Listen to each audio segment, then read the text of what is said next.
মোহাম্মদ সাদেক খান, আমার অন্যতম প্রিয় নেতা বজলুর রহমান এবং আমার এনজিও সমন্বয় পরিষদের নেতা জনাব মোজাম্মেল হক সাহেব এবং আমার আরেক নেতা আছে আমার পিছনে KM শহীদ সাহেব এবং আমার এখানে নেতার কোনো শেষ নাই। আমি বলতে চাই আমি এবং বীর মুক্তিযোদ্ধা এবং বিভিন্ন এনজিও বিভিন্ন সমন্বয় পরিষদের সদস্য অ্যাসোসিয়েশনের সভাপতি এবং সেক্রেটারি, আসসালামু আলাইকুম।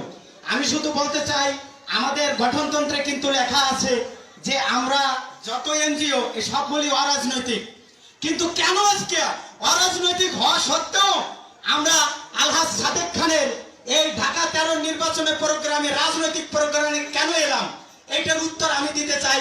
সেটা হচ্ছে যে বাংলাদেশের একমাত্র আওয়ামী লীগই পারে অসাম্প্রদায়িক রাষ্ট্র দেখাতে, অর্থাৎ এখানে হিন্দু, বৌদ্ধ, খ্রিস্টান, মুসলিম, ধুপা, জাতি, মেথন যত জাতি আছে একমাত্র সব জাতির বাসস্থান হচ্ছে বাংলাদেশ, যেখানে অসাম্প্রদায়িক বাংলাদেশ গড়ার জন্য বঙ্গবন্ধু শেখ মুজিবুর রহমানের সুযোগ্য কন্যা জননেত্রী শেখ হাসিনা পারে।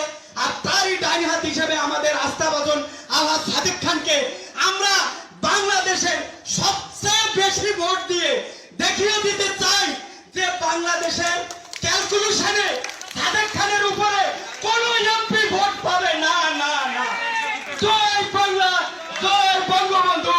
সাদেক খানের লোক আছে এই বিপুল ভোটে এবং আমার এখানে যত মুসলিম আছে সবাই সাদেক খানের নৌকায় উঠে আছে, আগেও ছিল, ভবিষ্যতে থাকবে। জয় বাংলা, জয় বঙ্গবন্ধু, জয় হোক সাদেক খানের ঢাকা 13। আমার কলবে উত্তর দেয়, বলে যে এখানে তোমরা দিনকে বাংলাদেশের মানুষকে মুক্তি দিতে আসছো, আল্লাহ খুশি, আল্লাহ আমাদেরকে পাঠাইছে, তোমরা যে বাড়ি দিচ্ছ প্রত্যেকটা বাড়িতে 10টা করে নাকি তোমাদের আমল নামায় দেওয়া হবে।